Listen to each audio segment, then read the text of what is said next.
Subscribe for a thumbs up. Okay, what are we talking about today? The twin sister goes on strike. Basic idea of this story, this person doesn't know how to ask any questions. What would I give it as a rating? 7. It's fine. Not going to blow your mind or anything, or do anything that I would say is particularly special. It's just, kind of pseudo-generic, just reincarnation. It's not an isekai.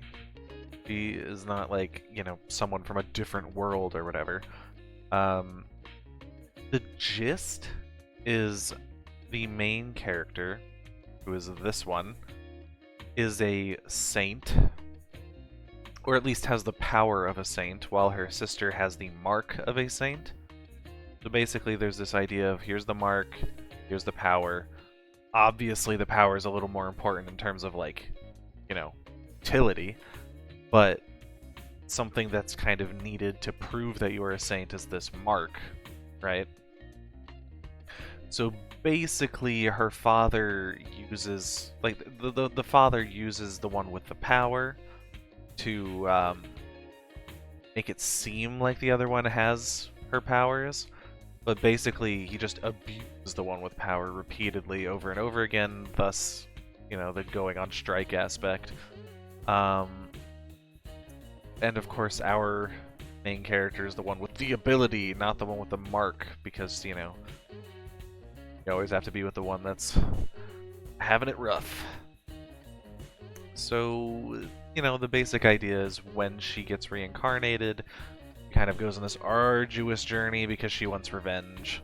So she basically has to mess up her sister that doesn't really care about her and doesn't really have any value in her. She has to, screw up her father's life because he's an asshole. Like in the previous life, they took her abilities, for example. They basically siphoned off all of her holy power and, tried to give it to the other one. Because the father just cares for her more. Not really with much logic, I guess, just because, she has the mark, so she's visually showing it. I have to say it's a little like, who cares? I mean, they look exactly the same. And the mark is something, I think it's on their back. So it's not like it's something that you see repeatedly or anything, so I feel like the powers would be more important, so you'd think he'd care more about, the one that actually has the abilities. But that's not the case. Either way, when she goes back in time, basically because, the goddess sent her back for another try or whatever, she's trying to screw everything up, mess with her father. The whole going on strike idea, I mean, she's constantly, undermining him and everything. I will say, story-wise, I have complaints. Number one, the father, he just lets her do whatever she wants half the time. She's free to just go off and do whatever she wants. He barely keeps an eye on her. Even though he has an idea, she keeps betraying him and, not listening to him, even though before she did.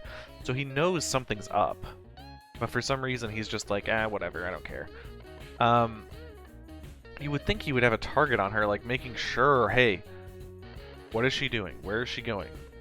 Just all these different things. But he constantly gets undermined by her, and she, seems to just get away with it. So I feel like instantly right off the bat with storytelling, we're having problems. And then also, the main character just seems to struggle asking questions for some reason. I don't know why. They just cannot ask a single freaking question. That mainly comes in with this character, who's, the second prince, right? He basically has really impressive magical abilities, which kind of goes against her holy powers. So the gist, right, is holy, the temple and everything, and then there's the temple and everything, and then there's the mages, and they don't necessarily mix that well. This guy is he just shows an interest in her. There's not necessarily a clear motivation there. I mean, there are implications. Also, another this is kind of a tangent, but another annoying thing is for some reason she cannot recognize that this guy can tell that she's not her sister. So like the sisters are constantly, like I said before, they're swapping places, right? Like they're both playing the same role basically. And he can tell when, whichever one is playing, the part, right? They look exactly the same, but because he has magic and everything, I imagine the idea is he can sense the holy abilities as well as, maybe he can just tell, whatever. Either way, it's very, very clear half the time that he can tell who's who, but she just never catches on. And I feel like at some point it's just like it's just ridiculous to even think this is the case. Like, he's not even really hiding it half the time. He only shows her favoritism, when he only shows her favoritism, not the other one. So the idea that for some reason she just cannot tell that he likes her or understands that she's the, one with the abilities is just ridiculous. It doesn't even make sense. I don't know. Whatever. That's not exactly what I'm getting to. The main part that annoys me with these two is he's constantly helping her, right? And she's always wondering, why? Why is he helping me? Why is he helping me? Ask! Like, she, for some reason, just cannot pose this question. She never asks him anything. He just does things, and she ponders in her head, like, why? I wonder why he decided to help me. Why don't you ask? He seems willing to, answer questions. Like, she asked, less important questions, but, still stuff that you would think he might not want to answer, and he answered them. So why would he not answer, like, why do you help me? Just basic freaking questions, and she just will never ask them, and it's the most frustrating thing in this series, because there's so many points where she'll ponder in her head, like, I wonder, like, why? Why does he help me? And he's sitting there basically saying, like, hey, you could always ask me, a question.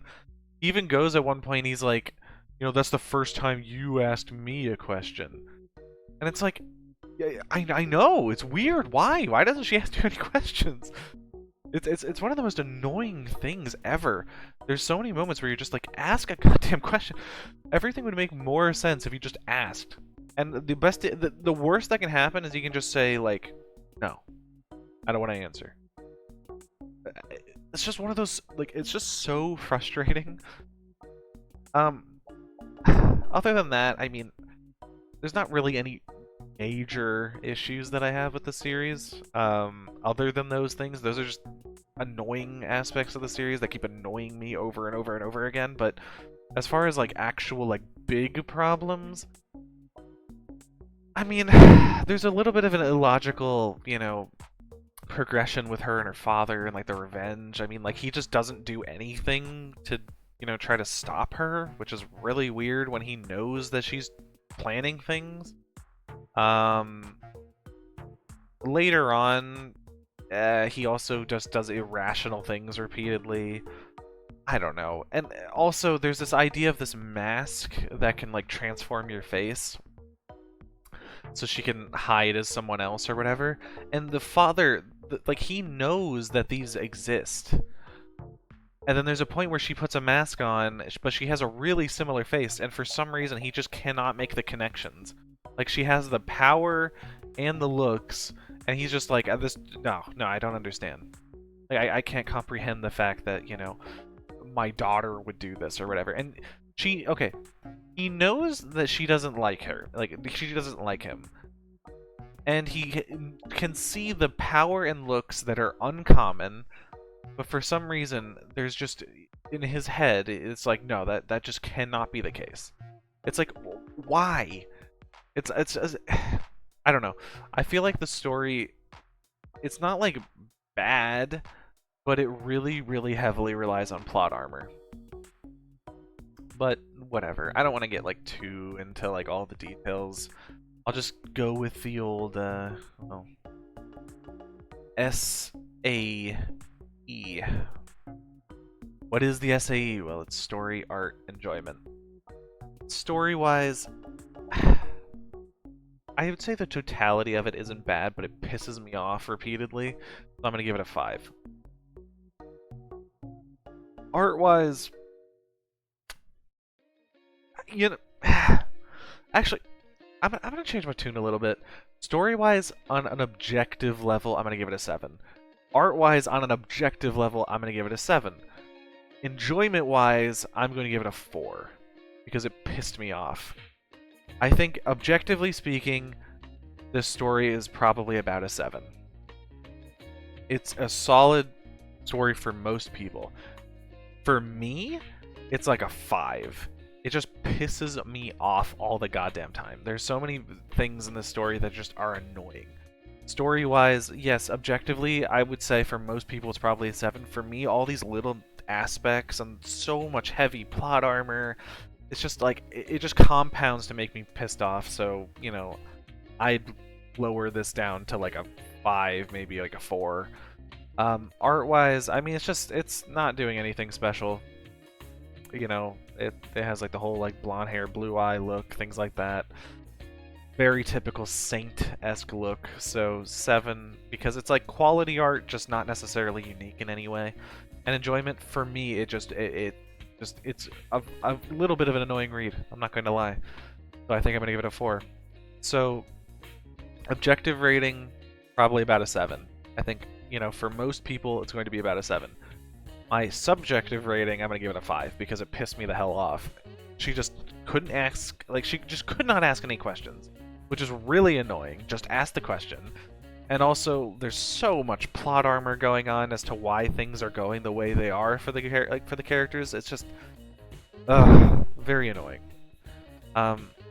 Whatever. Either way, you know, thanks for watching. I hope, you know, you can like, comment, subscribe for me. That'd be kind of cool.